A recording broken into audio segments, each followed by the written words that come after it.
Hey guys, it's Jessica, and you might notice that this area around me looks a little bit different than normal.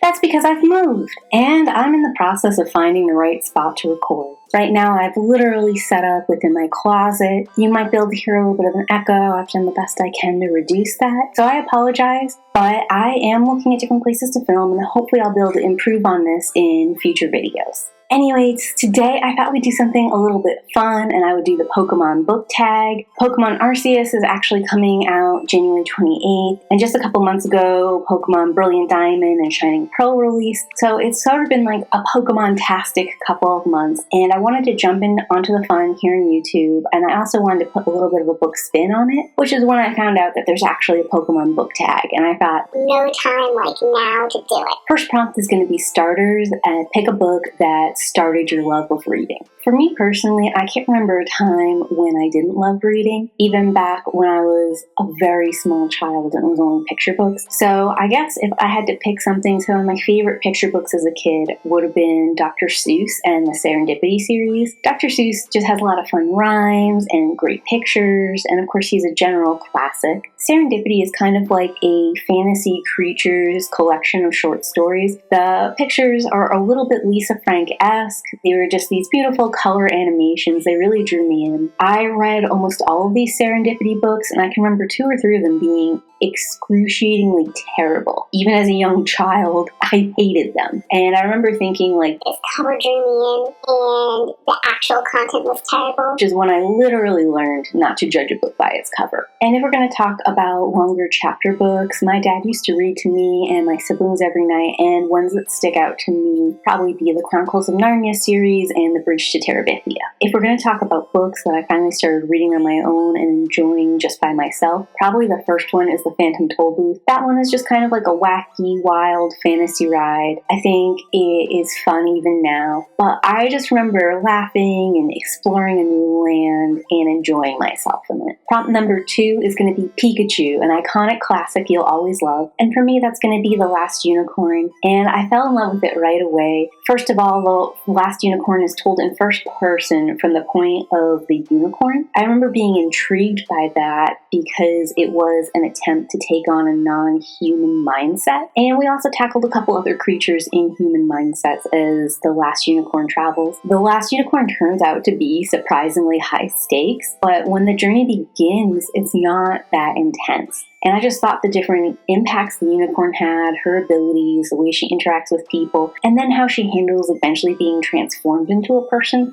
was all very interesting. Beyond the book, The Last Unicorn is also an animated movie adaptation, and a lot of the visuals from that are really quite enjoyable too. Prompt number 3 is going to be Zubat, a book you literally lost interest in because it was everywhere. For me, that's going to be A Court of Thorns and Roses. I sort of had a passing interest in it, but I have heard the summary, reviews, and critiques of it so often now. I just don't think it's something I could go back to, pick up, and enjoy. Like, I just feel like the journey has been spoiled a little bit for me. Prompt number 4 is going to be Ditto, a book that reminds you of another book, but you still love them both anyways. I guess off the top of my head, I would say Ice Planet Barbarians and the I Married a Lizard Man series are very similar.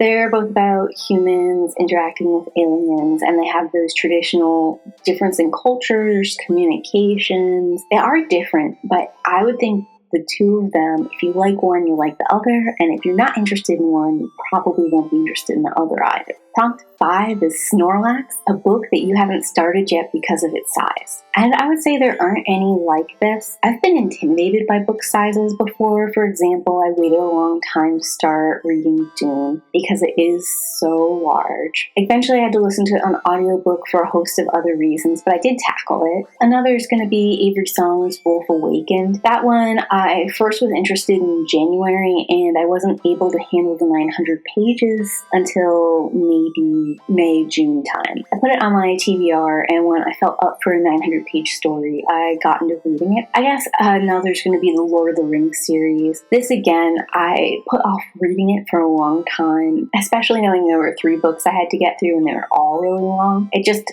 felt like it would be really hard to do. I still haven't really read The Lord of the Rings. I started reading the first one and lost interest. Prompt number 6 is going to be Gengar, a book that kept you up at night. And this is probably going to be any book that holds my interest. So if I have been reading for a couple hours and the book has been captivating and interesting, I'm probably going to stay up late to finish reading it. The flip side of that is if I've been reading a book for a few hours and I can go to sleep, probably by the time I wake up, I've lost interest in it and I'm about to DNF it. I know that seems kind of strange, but I'm either really into it or not. Ones that I can put down and go to sleep, I'm lukewarm on, I'm close enough to the end that I just go ahead and finish it. But you're going to find those to be like 2-3-star reads, and there's usually going to be something in them that was largely problematic, and while I was dreaming at night, I'm usually like working through those elements I didn't like, and I wake up the next morning and decide the book has too many troubles with it. Next is going to be Evee, a bookish series you'll never get tired of seeing more of. That's probably going to be the Harry Potter series. Now, I am done with J.K. Rowling and her spin-offs. There's no more J.K. Rowling in my life, but I read so much Harry Potter fan fiction. I just love the wizarding world, and I love the characters, and I love exploring different facets of them with fan fiction, and I love the kind of imagination and creativity people bring to the already established world. I think at this point in time, I just know those areas so well. I know the lore along with like common fan lore so well. It's hard for me to stray from that. It's just a strong comfort area for me. Next is Magikarp, a book that was surprisingly awesome, and I'm going to go with Carrie Lake's Master of Salt and Bone. This one I was a little bit nervous going into. It looked like it had some strong gothic themes, but it also looked like it was going to have some elements that would be questionable in it, which is really true of most gothic literature. It just depends on where your dark ick factor is. I find with some gothic literature it crosses the dark ick factor for me, but I'm still interested in the story or interested in the themes enough to keep going. In Master of Salt and Bones, it's a modern day mansion that you can find in like Newport, Rhode Island, and this girl comes in to watch an elderly mother, and she has sort of like a romantic situation going with an older man who is there as well. I wasn't sure how I would feel about it because I don't like age gap romances, and I especially don't like it when the guy is very commanding or tells the girl what to think or feel. But as it turns out, the whole ghost, haunting, mental illness part was really interesting. The mystery of what was going on in that manor, the ambiance of the mansion itself really overshadowed some of the troubling elements. Beyond that, I found that the female love interest was spirited and was making her own choices, even though I still think the age gap was not to my liking because of how the characters were. It ended up working out. And it's one of those books I read early in January, and it made me fall back in love with the gothic genre, and it started me on this quest to find more modern, new goth stories, and to maybe explore some older ones, which you can see in my Edgar Allan Poe playlist here, or my goth party here, if you're looking for more like that. Next is Legendary, a book series that you're still hyped to read about. And for me, this is going to be the sequel to Ninth House. I really enjoyed Ninth House when I first watched it, and you can check out my workshop fit on it here. I love that dark atmosphere. I love some of the edgy, more darker ways of handling magic and spell work. I like Alex as a character. I found her compelling and interesting. I like some of the mystery reveals that are going on there. I'm not super committed to getting Darlington out of hell, but I am really interested in seeing just how we ascertain where he is in hell, what kind of allies Alex has, and all the magic ritual and uses for the different houses there. Last is going to be Mew or Mewtoo, and it's going to be collector's editions you wished you owned. So I am not big in physical books. I actually try not to be big into physical anything because I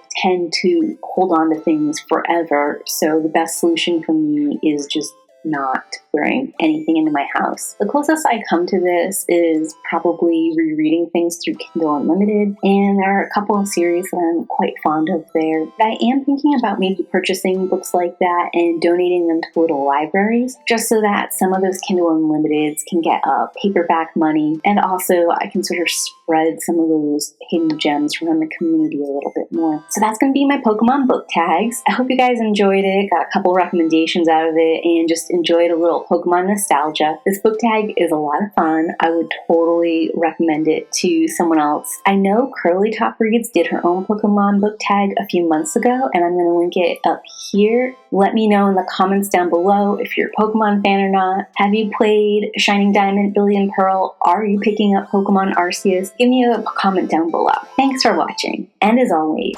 keep reading. Bye!